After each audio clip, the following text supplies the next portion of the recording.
G'day guys, and today I'm going to do the review which is between Geelong and Brisbane, GMHBA Stadium, and a nice win by the Cats, 42-point winners at home.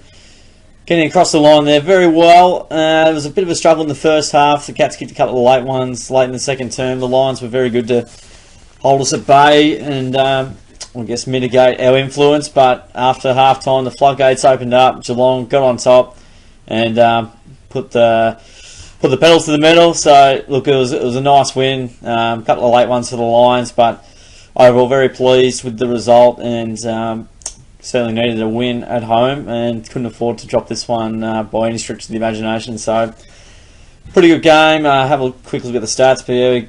Got the win in disposals, free kicks, clearances, which is always a nice stat to win. Inside 50s, contested possession. So some of the key stats there you certainly want to win our way. But I suppose as far as the game goes, we were sort of restricted with our ball movement in the first half. We didn't quite pull the trigger. We're allowing Brisbane a lot of time and space, and sort of, they were getting some good looks at goals and took a couple of nice grabs after Tommy Stewart went off. So that was a bit concerning, but that's sort of how it goes there. We just weren't fluent. We weren't as confident as we normally were. Just going up forward, our kicks inside 50 weren't really that great, and we weren't looking very promising inside 50 either. And had plenty of golden chances, but didn't make them count early. But after half time, we started winning some really good clean centre clearances, which gave our forwards really good looks. Henry was really good, Menza was really good, Hawkins excellent again. I'll chat about those players in the player review. So look, very pleased, very solid performance from the boys. Good slick ball movement, willingness to use the corridor, which I was really pleased with to see that. Some pretty good tackles in there as well. Pressure was reasonable. There was times where they got a few too many loose balls and just kept going about their business, and we didn't look sort of super committed, but we did what we had to do and got a good result in the end. So defence was reasonably solid all day. They got a few shots, but we'll take the points on this one, I reckon. So that's sort of how the game went. We had some really good transitions from end to end, where we got a few nice goals and a couple of easy ones as well out the back, and some good individual play and some good individual brilliance. So nice stuff. We'll move into the votes, and Tommy Hawkins once again 3 votes. He got the 22 touches, 10 marks, and got a tackle in there as well. But 7 goals won. He's been a machine. 7 goals, 2 weeks in a row is absolutely unprecedented territory, and he's just been off the scales really. He's just bleeding so well. He's moving brilliantly and causing a lot of headaches for the opposition. So he's in career best form, has to be said. He just keeps consistently kicking bags of 3 goals plus each and every week, so he's been fantastic.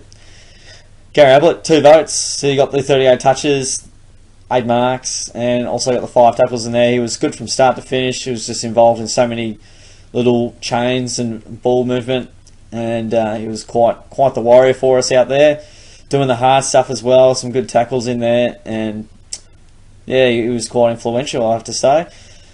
The 1 vote, gosh, it's very tough because there's a lot of players I want to give a vote to, but I'm going to give it to Scotty Selwood. 23 touches, 5 marks, 6 tackles, couple of goals. I thought he kicked 3, but he kicked 2. I thought from the start he really did well to restrict the Lions' midfield movement. I'm not sure if he may have been tagging Zorko potentially. Kept his influence not too bad if he was on him.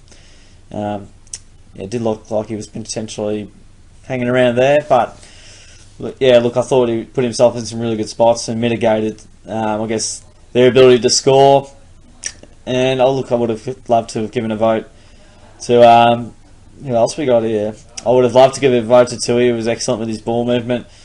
Reece Stanley again, really good, and Paddy, maybe not Paddy, Lockie Henderson. I really want to give a vote as well. So those are all getting some votes too, and I guess a bit of a player review sort of style. Hughes only had 2 touches. Okay, I thought he was pretty good at times, and he gave 4 free kicks away. Yeah, he had a really good play, and I felt like he did a lot better than that in 3 tackles. That's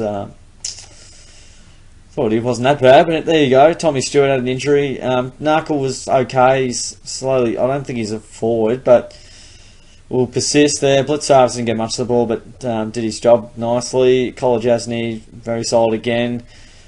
Tim Kelly didn't get stacks of the ball. Felt like he was around the ball a lot, but made a few blues.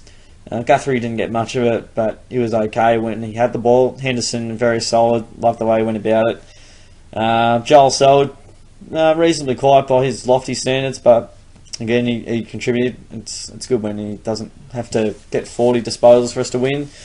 Fogarty was okay. Again, you just can't kick straight. I'd love to see how many points he's kicked in his career. Dangerfield did what he had to do. Solid game from him. Stanley, very good again. He's competing quite well against some of the best rucks in the competition. Menzel doesn't need much of the ball, and I'll tell you what, 3 snags straight, fantastic, and 1 out of bounds on the full, which is so good at 4. Henry, I really like him up forward. From a couple of times I've seen him there, he tackles really well, and he's had 1 tackle in this game, but he had 7 the other week. He was quite good there. Tui, ball moving off halfback was excellent. Menegola, I really liked the way he went about it. He just positions himself really well, kicks the ball brilliantly each week. Cunico, quite pacing. Yeah, he got a bit of the ball and a few nice stats there. Scoot was very good.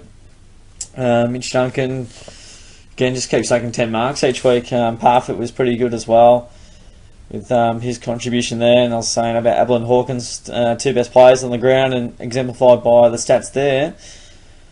As far as who comes in, Taylor's still obviously a little bit sore with his. It's another injury within the same foot, but not directed to the same injury.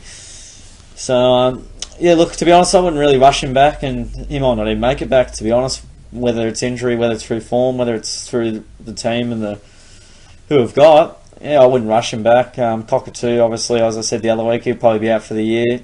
Just gets a terrible run with injury, and I don't really think, I might check some of the injuries here, but I don't think there's much going on, and I want to check Fogarty's behinds if this wants to load for me, but yeah, look, pretty happy with the lineup we've got at the moment. You want to settle it pretty soon, rather than just sort of keep tinkering with it. This is, yeah, not going, probably should have loaded that up earlier. Again, I've got to be a bit more prepared, guys, but see how this is going, processing. We'll just scroll down to Geelong, see what's going on. This will be able to tell me what's going on. Yep, so Black's obviously out, Fogarty's fine, Gregson season again. McCarthy probably, and yeah, I've heard whispers about Asava, but probably McCarthy's the main one that'd come back, and other than that, I reckon we got close to our full strength team that we can possibly get. But look, yeah, good game. I touched the game ball, guys. I was very, very happy to get that. Just a nice little half volley punch over the line. So no, I was very happy to see that. It wasn't my best handball in the world, but I did clear the fence. So that was all I had to do, and I did it. So Shorty from Shorty Supercoach, he touched the ball not too long ago and ricocheted off someone, and he just grabbed it out of nowhere. So the boys touching the pill, which is good. So we've got the Tigers next Friday night, which will be an absolutely massive clash. So it's our home game. MCG will be huge. Will be a massive crowd there, no doubt about it. Again, you're more inclined to go towards Richmond. They've won 18 in a row at the MCG. They press you well. Everyone plays their role each and every week. There's no real difference in the way they play, and they're so good at the MCG. I'll give us a chance, but yeah, I could also win Tatslow next week, so, you know, they'll be very tough to beat. We were very close last time and a couple of little errors late, but is that us being typical, or is that Richmond just doing what they do? They did it at Collingwood today. Once again, they got out when it was super close. There's a couple of points in it. They might have even been in front. The Pies and Tigers just took the game away from them and end up pretty much 5-goal winners. So it will be very tough, no doubt about it. I'll give us a bit of a chance, but I'd say the Tigers, in similar vein, probably 3 to 4 goals up at the end of the game. Hopefully we get the win, though. That was the what. Otherwise, that'd be huge. But yeah, Cats home by 42 points. Pretty solid win over the Lions, and hopefully we're on 5th on the ladder right this second after the Giants accounted for St Kilda. So hopefully just keep winning and see what happens from there. So Thanks for hanging around, guys. So don't forget to give the video a like and subscribe as well. That'd be awesome. And I'll catch you guys on the next video. See you then.